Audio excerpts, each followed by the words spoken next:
Ad Infinitum is the only podcast solely focused on audio ads. The creatives who make them, the latest thinking that informs them, how the space is evolving, and my favorite part, a roundup of recent audio ads, ad campaign, and analysis by yours truly, Stew Redwine, VP Creative at Oxford Road, and each episode's guest. This episode's title is It's All in the Execution, discussing the Audiolytics Key Component execution. In short, does every word count? So the first 8 components of Audiolytics are all about substance and structure. The last one, the 9th key component, execution, is all about, is every word in the script working together, and is it working as hard as it can? The old adage, never use 2 words when one will do, is a guiding light for every script. Has every word earned its right to be there? But beyond the words, what are the sounds and the emotions they're evoking? The degree to which a brand is intentional in audio has a massive impact on how their ads and their brand are experienced, remembered, and chosen by listeners. The power of audio is immense because we were born to listen. Hearing develops 16 to 20 weeks and is fully developed in newborns. Vision isn't fully developed until the ages of 2 or 3. Our hearing is all around us all the time. Vision is about 180 degrees to the sides and 100 feet high. We hear in 360 degrees, and our hearing is always on even when we sleep. And we react to what we hear faster than to what we see, 20 to 100 times faster. I mean, they use a starting gun in track and field for a reason. Sound as an input is processed so quickly that it influences all the other inputs that we receive. Plus, auditory memory lasts 2 to 4 times longer than visual memory and powerfully connects to our deepest memories.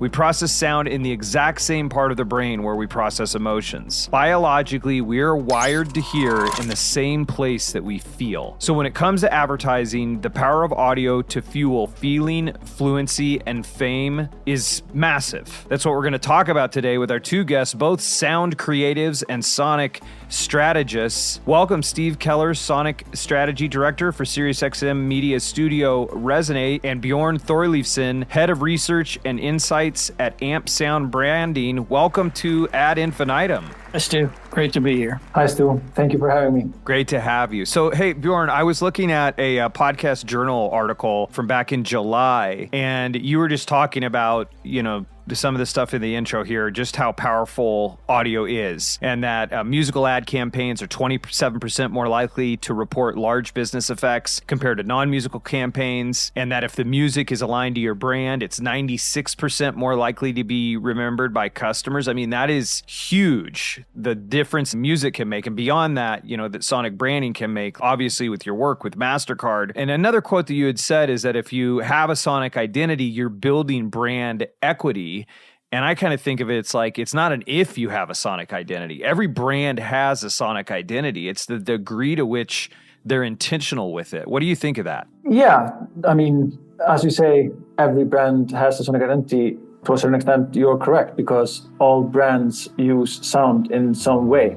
But unfortunately, a majority of them are not very thoughtful in how they are using it to their greatest potential. Because as you say, music has such a fantastic way to reach us emotionally and build memory structures. And if you are doing it haphazardly, or you use the latest stock tracks and they might fit the brand, you are not optimizing the use of sound though. Yes, you might have a good brand fit in terms of the stock music you're using, but another brand might be using the same stock music. Also, what we are seeing is that stock music rarely has melodies, and that it's actually the melodies that help us remember music. And therefore, it's an excellent way for brands to tap into the power of music by not just using, generic stock music that doesn't have melodies, but have melodies that are owned by the brand. And that really can take your sonic identity to another level. One of the main things we're going to be talking about, especially because we're going to be focused on McDonald's with their ba-da-ba-ba-ba. And something I think of with music, and it relates to something, Steve, you said that I just love, is taste, you know? In a recent Adweek article, you were talking about how important it is to set aside what you like as a creative, or I would say the person, the brand, or whoever it is, that you have to set that aside subjectively when it comes to sonic branding. So what is it that brands do need to focus on? And then what should brands be focusing on when it comes to audio? Sure. When I talk about this idea of being more objective in making decisions, it really kind of relates back to one of my fond little descriptions for sonic strategy, which is the blending of sound science with sound art in order to help us make sound decisions. So it's not to say that we check our creativity at the door. It's not to say that we even necessarily, throw out our instincts, because a lot of times what we found in the research is that the instincts exist for a reason. But I think what we need to get away from is this idea, particularly when it comes to those who are in the role of approval, as we're prototyping designs for distinctive sonic assets, as we're thinking about ways to use voice and music and soundscapes and product sounds, functional sounds, all of these potential ways that a brand can identify itself sonically, that decision-making process isn't merely the result of one or two individuals' personal preferences. It's really more grounded in a design process. And I think this is an important distinction, that while music is a part of sonic identity and sonic branding, building a sonic identity isn't really a music compositional job. It's really more of a design thinking approach where we understand the essence of the brand, where we understand brand values, we understand brand semiotics and symbols. And so how are we developing a sonic language that communicates all of that? So there are tools that science have at our disposal that we can use to lean into that, and also just kind of getting more intentional about what we want sound to do here and how sound can do different jobs and what are the outcomes that we want and how are we measuring those. Yeah, it's so important, right? How are we measuring success? And when you're talking about the whole system there and how music plays a piece in that, Bjorn, I do want to go back to you, like in thinking that way with the MasterCard story, how do you see that at work where we're thinking of it from a design standpoint, like Steve was talking about? Yeah, like you were saying, like it needs to follow a design process. And that's why it's important to have a step-by-step process that all stakeholders understand from the very beginning and it is followed. And then it's important to look at all the brand material to find the sonic essence of a brand. And without proper design process, it becomes too subjective. Yeah, that subjectivity. Like if I'm honest with you, it's for me sometimes, as I was first getting into this, it's like, it's arbitrary. Like it doesn't matter. It's like they just made up those NBC chimes, like whatever. It's contempt prior to investigation. As I spend more and more time in it and working on it and solving it, it's like, like you said, sometimes it's your instincts. Your instincts are there for a reason. Make a plan and work that plan, and it really pays dividends in audio. And a great example of that is McDonald's, and that's who we're going to focus on today. So I'll do a quick history lesson on the McDonald's I'm Loving It campaign, and then we're going to jump into how that's coming to life 20 years later.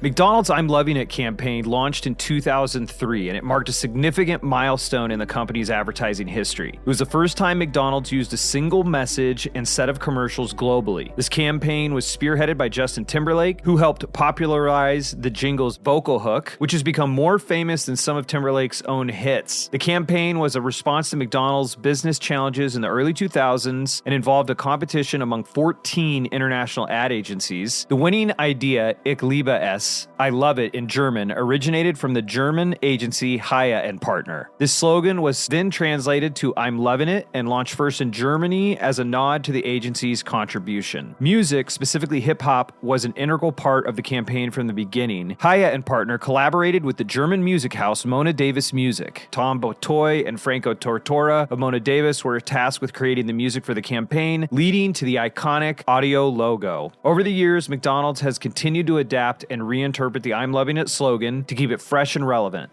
The slogan has not only facilitated an emotional connection with customers, but also ensured instant brand recognition and trust. Despite numerous adaptations, the core jingle has remained a key element in McDonald's audio branding strategy, demonstrating the power and longevity of a well-crafted sonic identity. Before we jump into these most recent ads, Steve and Bjorn, do you guys have any thoughts on McDonald's and their approach to their sonic identity for the listeners? Sure. I mean, I think this is one of these classic cases where maybe they were lucky in that they kind of backwards approached the development of a sonic logo here. Like many companies early on, there were brand themes or jingles or pieces of music that they were able to shorten down to a very concise number of 5 or 6 notes. And I think McDonald's was one of those. And so because of what Mona Davis did, they did wind up with a little mnemonic hook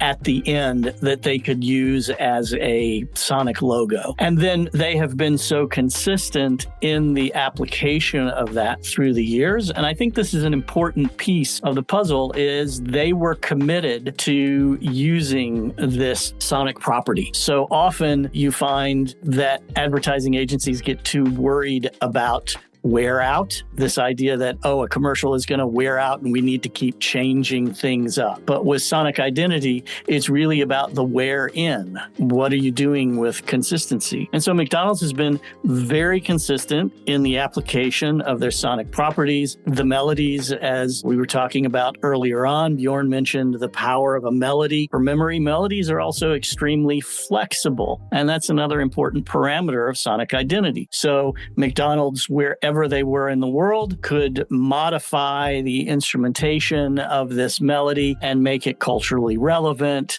make it connect with consumers in different ways emotionally by changing up the music that was leading into this theme. And I think that consistency, coupled with the size of McDonald's, we have to also realize that there are size effects here, has resulted over the years in just burning into our psyche to the point that they don't even have to say, I'm loving it. We add that in at the end. It engages us that way. So there's a lot of other things that we can talk about, but I think, the main thing here is that they were able to find a concise piece of this theme that they developed, turn that into a sonic logo, and then really lean into that over the years as a property that sticks with us as an earworm. And if I can add to that, because Steve here was talking about consistency. So each year AMP undertakes research where we look at how some of the biggest brands are using sound and whether they're using it strategically or more tactically. And in 2019, McDonald's was using their sonic logo in 95% of all their content. And interestingly enough, in our latest report that was published in May this year, we saw a drop down to 30%. It's quite considerable drop over 4 years. And I would like to ask Steve, why do you think that might be the case? Well, look, when I think consistency is particularly important in the beginning and rolling out and over time, I think that once brands establish this property, there are ways they can deviate from the norm. If you think of the McDonald's commercial that had the raising eyebrows, they leaned into the piece of music from Yellow that was used in the Ferris Bueller commercial. Beautiful. So beautiful. You didn't hear the mnemonic at all. Now, if you're a purist, you would say, oh my God, they have just, gotten away from their sonic property. But the reality is that McDonald's can now do that. And again, I think there are other ways that they consistently show up without necessarily always using that sonic property. Now, is it going to hurt them if they leave that property as a whole? Well, they're still going to benefit from the size of brand effects. But in my opinion, it would be a mistake to leave a property that they have built so much equity in. They could certainly find new ways to use it, new ways to adapt it. But, I'm not so concerned if I see a bit of fall off over time, as long as that trend doesn't extend into quite a few years where we see drop off in recognition of that property. And I think that's the real key. If you don't hear "ba-da-ba-ba-ba" for a year, let's say, is it still sticky enough that consumers are going to recognize it where you could bring it back at some point? Again, I don't know what McDonald's strategy is. I don't know how they're thinking, but I'm not necessarily concerned if I don't hear their sonic property in a commercial, unless it becomes an overall trend where it seems like they're abandoning it. So that's the real question. Are they abandoning it, or are they simply taking a breath, trying something new, and maybe adapting it in other ways? And, do we hear it in other ways instead of just the commercial? So that would be my response to that. Yeah, I couldn't agree more. And one thing that you touched upon, like with Chuka Chuka ad, is what we often hear from creatives is that they think of sonic identities as limiting. And it's so important to remember that, yes, sonic branding is a marathon, not a sprint. It takes time to build those memory structures. But once you have those memory structures, there's nothing stopping you from, licensing a music. But you should only do that when it is an integral part of the storytelling. There's no point in wasting money on the most popular song of today if it's just to license that song. If it is integral part of the storytelling, absolutely go for it. And then whether you have a sonic logo at the end or not, depends on the strength of your sonic logo. Is it well known enough that you can skip it? And it gets back to the strategy piece of this. So how are you making sound decisions? So whether it's a choice of a voice, whether it's a sound effect, whether it's a piece of music, whether it's not using any sound at all, these are all strategic decisions, and they shouldn't just be about how creative is working with one particular ad. It's how is this being driven by an overall sonic identity as a whole. Definitely agree. And Steve, like you were talking about, and I believe you know this author, David Allen, his book Supersonic Logos, just when he was chatting with Bill Lamar, who is CMO over at McDonald's, that, in summary, they wanted to make something that was simple and easy to remember, and then that they were relentless with it, and that it was inherently related to the brand, right? Because of it's fun, it's a joyful sound that fits with your everyday.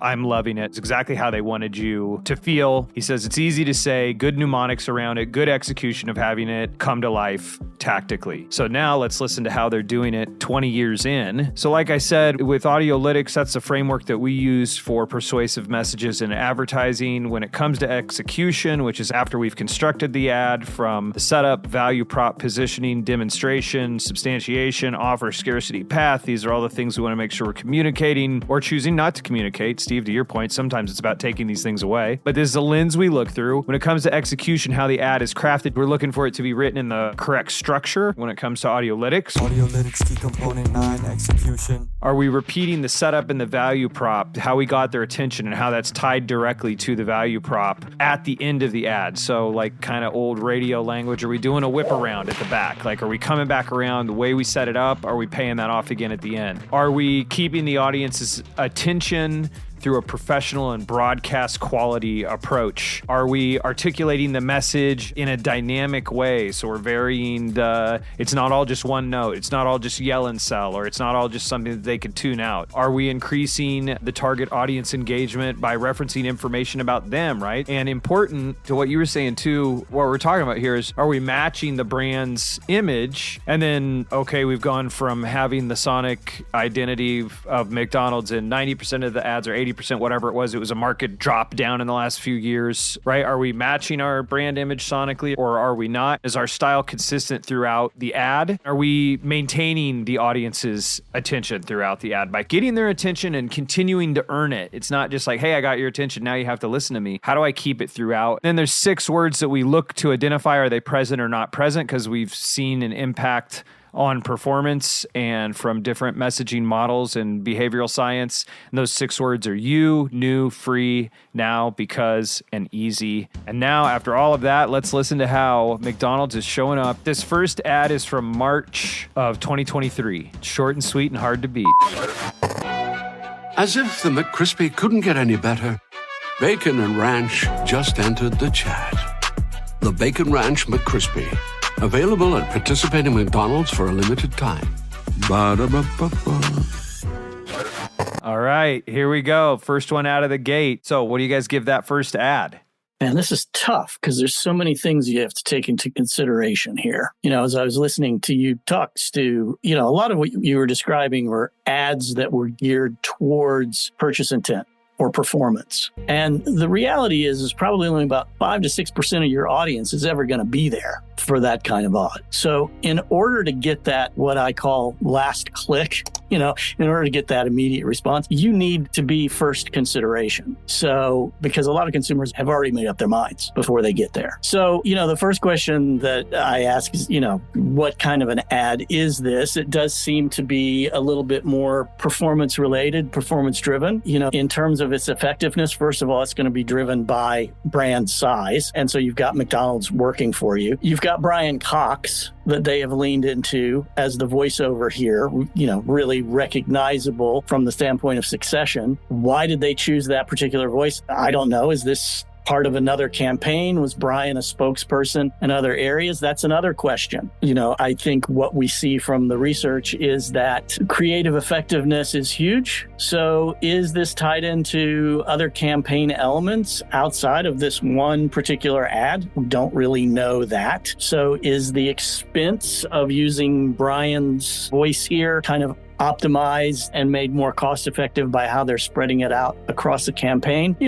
Overall, the music choice maybe seems to lean into Brian's voice, that idea of Succession. It's a little bit more highbrow, and you've got, a clear call to action. So that's just me kind of riffing off the very top. I appreciate it. And I know it's a tough game, and having done a few of these episodes now with professionals, it's like, what I like about it is that this is how an ad's heard in the wild, right? And you've been exposed to as much McDonald's ads as you've been exposed to. So, we don't know all those things we don't know, where sometimes when we're in these rooms and we're working on all of these plans and all this stuff, it's like, okay, how does this thing live out there in the wild? So this ad came in at a 68.1% from an Audiolytics standpoint. And that's because there's just a few things that it could do. It could probably do richer product demonstration. Maybe that's something you could even do with the sound design, potentially enhance substantiation of some sort of fact or figure that's tied to it as well. And it does say it's a limited time offer, but that could be sweetened with a specific date. So just to give you a reference point, this one's coming in at a 68.1% from the way that we look at ads with Audiolytics.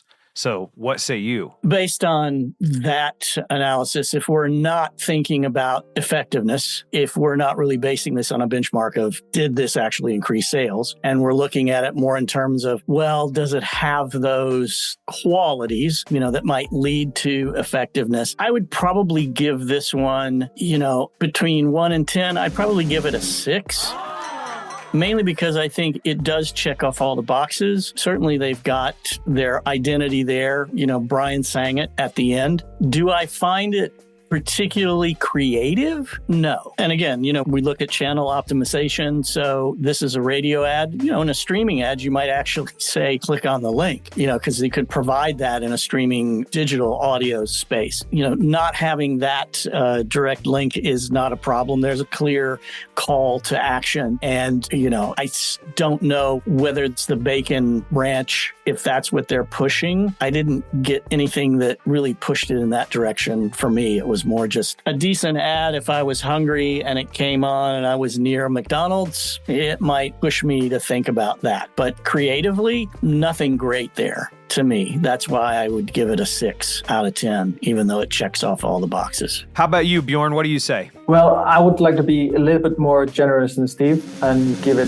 7 out of 10. And reason being is that I want to look at it more of a sonic branding strategy lens. And they have been using Brian Cox now for a couple of years. And they've been using him quite consistently for these small radio ads and YouTube ads. And some of them are quite funny because it is Brian Cox that you now associate with Succession. And, one of them is just talking about the napkins. And although this one was not particularly creative, like Steve said, if I was close to McDonald's and not coming from a country that doesn't have McDonald's, being Icelandic, I would have definitely liked to jump in and grab one ranch. It has a brand voice that we are slowly getting more and more used to as the voice of McDonald's. And it ends up with a fun way of using the Sonic logo with Brian Cox humming it. Yeah, there's just something about his voice, man. Like he's got some gravity. He's just love to listen to it. So let's keep going. We've got our benchmark. We know where we started. Let's see what they did. That first ad was in March of 2023, 15-second ad. These are national radio ads, and the way I selected them was through a tool that we use here, Vivix, to identify ads that had the highest level of spin on a national level against them. So we're still looking at a top spender standpoint. So here's the next one is from May of 2023, a couple months later. Here we go.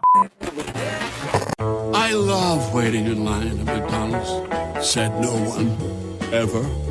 With the McDonald's app, you don't have to. Order ahead in the McDonald's app to save time. At participating McDonald's. All right, let's flip the script. We're going to start with Bjorn on this one. So what do you think of it and what score do you give it? Well, I'm going to be harsh and give them 5. Reason being is, yes, it is funny and quirky, and they are using their sonic identity and, still using Brian Cox to create that association with Brian Cox and McDonald's. Unfortunately, the mix has been done in a rush. I found it hard to hear what he was saying because the level of the music was just too loud. And I also found that the music choice did not fit really well with the story that he was saying. I don't find this happy country music really resonate with Standing in Line. I think there could have been more creative execution in terms of sound effects, finding ways to kind of almost make you feel like you're waiting in a line. That could have been, a more creative execution of the beginning rather than just having this standard stock music behind. Yeah, I'm going to totally agree with Bjorn here. I feel like this one isn't, geared towards necessarily having you choose a particular item off the menu. It's geared towards changing your behavior and how you're going to order. So I think that's very clear from the script. But emotionally, I feel really disconnected from that message and the music choices. I think, as Bjorn said, I think the choice of music is a really odd choice. If you're going to talk about standing in line is a bad thing, well, maybe there's a better choice that makes me feel a little more tension about that. We still have the sonic elements there. We have the voice, we have the sonic logo, but they could have quite easily dropped the music at the tail end so that logo could pop out. They didn't. So Brian's like singing the McDonald logo over another piece of music. So that's a little confusing. You lose the impact there. And it just felt like it wasn't that well crafted. And look, I know that a lot of times, these things are pushed through very quickly. And I've worked on enough of them to know that probably, the music house or the producers that were putting this together were scrambling to make it happen. But this is where you get in trouble when you're not being as consistent with everything that you're putting out creatively. So I would give this one a 5 as well. It had all of the elements there, but in terms of the execution, it just didn't pull it off. All right, you guys are being harsher on this one. Let's keep going. I want to listen to the next two so we can see how they're kind of all working together. And from an Audiolytics standpoint, this one scored a little bit better at a 74.1%, just in the clarity of the problem, solution, this app, this new way to do it. You can get the McDonald's app and save time. There's a lot of clarity there. And so from a substance standpoint, that's super clear. From a finish standpoint, from an execution standpoint, it could probably do better, but that's the last aspect of it. But like you guys are pointing out there, from an execution standpoint, actually, how does it feel and how does it come across? Is this thing as tight as it could be? So let's see what they're doing a couple months later. This is now in July of 2023. And here we go. Hear that? That's what cooked when you order juicy beef sounds like. The steaming hug of 2 slices of melted cheese, the crunch of tangy pickles and sliced onions, all topped with a toasted sesame seed bun. That's the sound of a McDonald's Quarter Pounder with cheese. Fresh beef at participating U.S. McDonald's. Excludes Alaska, Hawaii, and U.S. territories. Okay. So back to you, Steve. What do you give this one and why? I was really hoping that they were going to wrap it up because it started out so strong. The fact that there wasn't music at all, the fact that they were kind of leaning into the sound design, almost the ASMR approach of, kind of teasing out this voice with Brian Cox. And then they get to the end and they have to put this disclaimer on it. Again, creatively, could there have been a way to put this into the ad without it being so jolting at the very end? At some point, maybe this is where AI might be able to help us, but it kind of lost it for me at the end. And I didn't really hear, while it gave me a sense of the sandwich, it didn't ask me to go buy it. Again, so thinking this is not necessarily a brand building spot, thinking about this more from a performance standpoint, you don't have that clear message of, hey, now that you've heard that, and now that you're really hungry, why don't you satisfy that hunger? Turn into the McDonald's. That was totally missing. So again, if I'm thinking about this as a performance-based ad, it started out so strong, but the finish didn't stick the landing. So I'd probably give this one a 4. Other than Brian's voice, they didn't use their identity, as we talked about earlier. That's okay. You can get away with that from time to time. But it's obvious that they forego that in order to get that disclaimer in at the tail end. Yeah, and this one scored, we'll get Bjorn your point of view here in a second. It scored a 63.3% in Audiolytics, so it's lower there for that same reason that you're identifying, in that, hey, here's this sound, here's this thing, but go get it. What is the call to action to go do it? What do I want you to do? Or even in the theater of the mind, like you were saying, that's where my mind went as well. If this is how good it sounds, can you imagine what it tastes like? But Bjorn, what do you think? I would give it a 5 just for a good start. It started so well, like Steve was saying. And with the sound effects, you were like instantly taken to the grill. You were just feeling the hamburger, like seeing it sizzle. But then it almost feels like the script is very long. So they had to decide where to put in the sound effects. And to me, what could have been so much better if they had more sound effects at the end, like something to make you think of the act of eating almost. I'm not saying that we need to have Brian Cox with a mouthful of hamburger singing the Sonic logo, but... Yes, we do. Actually, yeah, yes, that would have been a great idea. I really want to hear that now. But because it's so long, it just fumbles at the end. It's not doing it for me. Our audience for this is the chief audio officer. That's the person that is either in charge of making the decisions about or stewarding the budgets for a brand when it comes to audio, right? So how then should they make decisions based on this kind of thing? And from the ads we've listened to so far and thinking of it through an Audiolytics standpoint, it's like you've got these incredible tools at your disposal. So be thoughtful about how you deploy them. All right, and our final ad from October 2023. Let's give it a listen.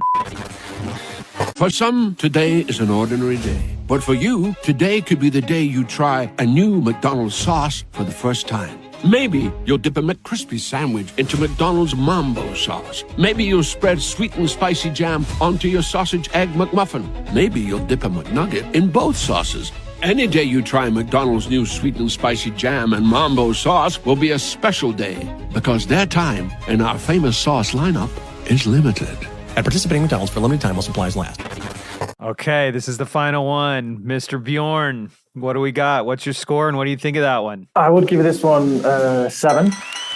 The music fits to Brian Cox's voice. It is trying to elevate the experience of McDonald's by having a little bit of classical components there. And you have this special new sauce. It's driving people to quickly go to McDonald's to try out the new sauce. And overall, it's quirky like the previous ones, but just the execution is just a little bit better, except for the lack of Sonic logo at the end. Okay, but on balance, even though they made the choice to go without the Sonic logo, you're grading it higher because of, it sounds like, how the execution to the message matched so well. So if anything, adding the Sonic logo in there would be like dipping the chicken McNugget in the sauce. It'd just make it that much better. Exactly. That's a perfect way of phrasing it. Okay, so this is the high score for Bjorn. Steve, what say you? Yeah, I would say out of the 4, this one would get my highest score too. I would give it 7, maybe even 8. I mean, I think there's a way in which they have drawn all the components together here.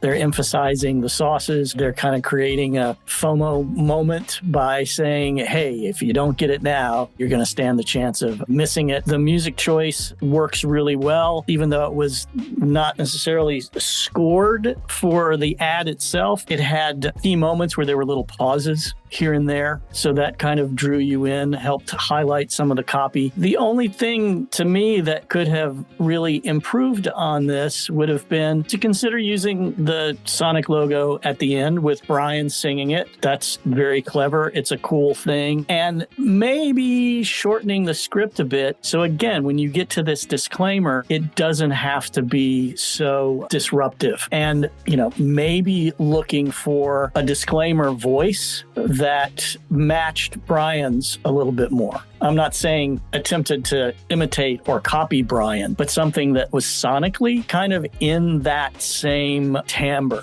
and resonance. So it didn't seem so disjointed from the copy as a whole. Now, again, McDonald's can probably get away with speeding that up because with brand size, they've already got huge consideration to begin with. If you're a smaller brand and you're trying to, throw something into the end of a commercial that feels just bolted on like these disclaimers do, that really works against you. So if you're a small brand listening to this, you need to figure out ways to creatively put these disclaimers to use instead of just throwing them onto the tail end and speeding them up, because it's going to ruin that experience.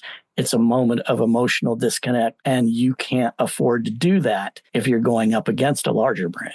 I think something to think about here is if you listen to this ad, the way he said, any day you try McDonald's new sweet and spicy jam and mambo sauce will be a special day because their time in our famous sauce lineup is limited. Like the way he sold just is limited was so masterful. It's like, why not just have him perform the disclaimer? If you have to do the disclaimer, have the professional performer he could read us the back of a label and we'd be like, Brian Cox is amazing.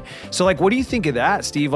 Let's cut the script down, and if we know we have to do this disclaimer, put it in the voice of Brian Cox. Yeah, I think that's what I'm getting at. This seems like such a generic disclaimer that would need to go on all the spots. So why not just have him do that? There doesn't seem to be something that's really localized about this. Now, I understand from a legal standpoint, you may need to say this exactly the way that it's written. So there may not be as much leeway for creativity, but I think it would still be easy enough to write this into the script in a way that would have gotten the disclaimer across, satisfied legal, and improved the creativity. And if you use Brian Cox's voice, you are not taken out of the moment. You're still in this moment, and you're less aware that you're listening to an ad, even though you are. Yeah, I mean, I think I don't have any behavioral science behind this, but just thinking of triggers and habit, that's the sign to tune out. That's when I know, once I've heard the voice of the script like this, we can all clown it because we know what that indicates. So to have him take it and do it poetically with his voice, you could have a lot of fun with that. But okay, so you guys scored this one 7 and 8. Audiolytics standpoint, this one came away with the highest score as well, 74.1%. So we've got a clear winner here. I think it's interesting to note as well. This is the longest one. This was 30 seconds. The other 3 were 15, so it wasn't totally a fair shake. But if you guys were to summarize from these 4 ads what we've listened to and thinking about from an execution standpoint, how I'm delivering this message sonically,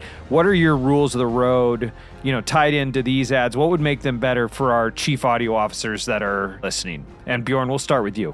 Well, I think it's important to think about creative ways about the disclaimer, as we have mentioned before. Also, it is important to have music in the background, but it needs to be selected carefully. And then, thanks to McDonald's good use of their Sonic logo throughout the years, decide when to include the Sonic logo and when not to. And I think there were some missed opportunities there where maybe the first ad didn't need the Sonic logo, even though it had it, but it would have been better used in the third one where we were hearing the sound effects of the sizzling burger. I think those are great pointers. If I was going to headline that, it'd be intentional. Be intentional with your music, be intentional with disclaimers, be intentional with your Sonic logo, be intentional with your sound design. Don't let your audio happen by accident. And for some reason, I think it's just that we're so visual, I suppose, and audio is not, that sometimes it isn't thought of that way. But in order to maximize it for chief audio officers, it's what are your intentional choices you are making in each one of those things? Your music, your disclaimer, your sonic logo. And Steve, after listening to these ads and ranking them in our conversation here today, anything that you would add as well as how we could make these ads better and what the chief audio officers need to be focused on that are listening? I think I totally agree with Bjorn's analysis. I think some of the choices, particularly around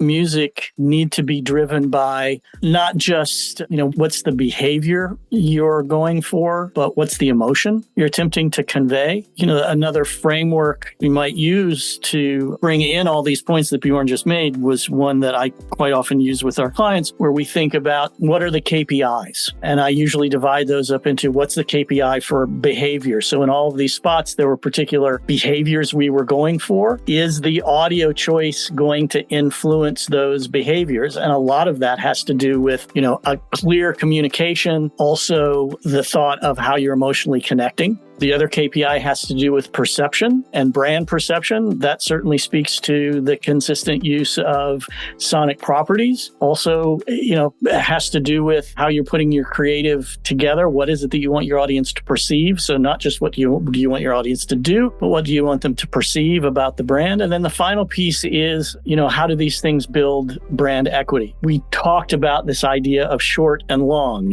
ads that are focused on short-term performance versus ads that are focused on long-term brand building. And if you have these sonic properties, you can still appeal to that rational side of the brain where you're talking about price points, benefits, promotions, but you're still building memory because you're using these sonic cues. So there is a way for brands that have sonic assets to, even in their short-term performance-based advertising, to be building memory structures and kind of nudging consumers with these associations. And that's building brand equity. So thinking about performance in terms of behavior, thinking about perception, and thinking about how you're building brand equity, those three things driving choices, KPIs towards those, will help you start being more intentional. And I think that, sums up very well what Bjorn was doing for us in his analysis, was saying be intentional with your choices with sound in these spots. Thank you both very much. This has been incredible, valuable time for me and for our listener. Wrapping it up, like you're saying, Steve, what are your KPIs to influence behavior, shape perception, and build brand equity? I love that. Be intentional. Know why you're making those decisions. And